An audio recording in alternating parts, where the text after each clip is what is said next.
영하의 강추위에 80대 노인이 신발도 못 신고 동네 슈퍼마켓에 들어왔는데 아들이 두려워서라고 했고 지금은 시설에 머물고 있습니다. 가정 내 노인 학대도 많이 늘고 있지만 자식 욕먹을까 봐 신고를 꺼리는 경우도 많다고 합니다. 정지주 기자입니다. 코로나 시대, 이른바 집콕에 익숙해졌습니다. 가족과 함께 할 수 있는 것들을 이렇게 많이 찾게 됐고요. 그동안 몰랐던 가족의 새로운 모습도 알게 됐습니다. 하지만 그 생활이 길어졌습니다. 가정 내 체류 기간도 길어지고요. 또 제한된 공간에서 살면서 갈등이 커지기도 했습니다. 이런저런 이유로 조부모와 함께 사는 집도 많습니다. 그런데 코로나 장기화로 가정 내 노인 학대가 급증했다는 통계가 나왔습니다. 지난해 복지부가 보고서를 내놨거든요. 전국의 노인보호기관에 접수된 신고와 상담 사례를 분석했더니 해마다 이 정도가 학대로 판정이 됐습니다. 특히 2020년에 6,200건이 넘었거든요. 코로나 발생 전인 2019년보다 19% 넘게 급증을 했습니다. 발생 장소를 보면은 가정 내 발생이 압도적으로 많았습니다. 88%에 달했거든요. 그리고 학대 행위자, 쉽게 말해서 학대한 사람입니다. 배우자가 학대하는 경우도 31.7%로 나타났지만은요, 가장 많은 거는 아들이었습니다. 34.2%였습니다. 지난 8일 밤입니다. 동네 슈퍼마켓에 한 노인이 들어오죠. 한겨울인데 외투도 신발도 없이 그냥 양말만 신은 상태입니다.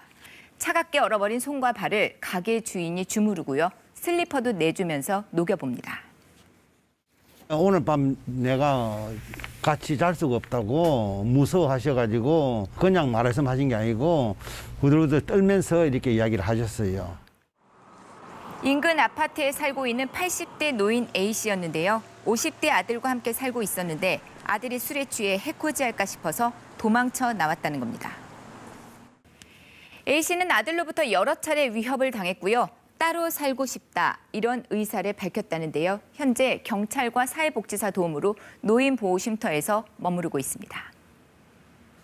물건을 피해노인이 있는 주위로 던지다든지 술을 마시고 피해노인한테 아무 이유 없이 그냥 욕설을 한다든지. 가정 내 발생한 노인 학대에 그 가해자가 아들인 경우에 해당하죠. 이뿐만이 아닙니다. 지난해 6월에는 경기도 평택에서 치매 질환이 있는 아버지를 40대 아들이 수차례 폭행해서 검찰에 넘겨지기도 했고요.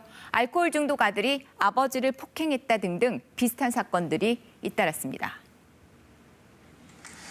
전문가들은 코로나 장기화로 집 체류 시간이 늘면서 가족 간 갈등이 생기기 쉬웠고요. 역시 코로나 때문에 경로당이나 노인복지관들이 문을 닫으면서 돌봄 부담이 커진 것도 이유로 지목하고 있습니다.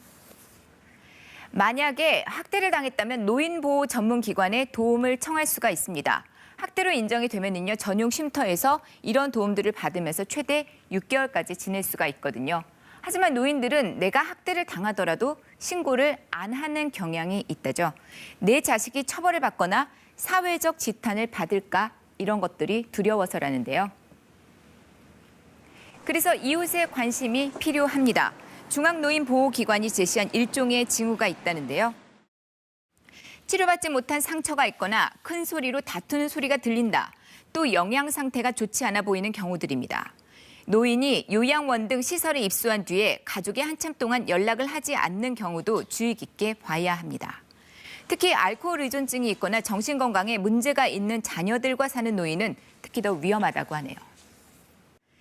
신고는요, 노인보호 전문기관도 있지만은 112에 전화해서 경찰의 도움을 받을 수도 있습니다. 또 나비새김이라는 앱이 있거든요. 학대 증거를 첨부할 수가 있고요. 그리고 가까운 지역 노인보호기관에 자동으로 연결이 됩니다. 이 앱을 설치해서 신고를 하는 방법도 있습니다. KBS 뉴스 정지주입니다.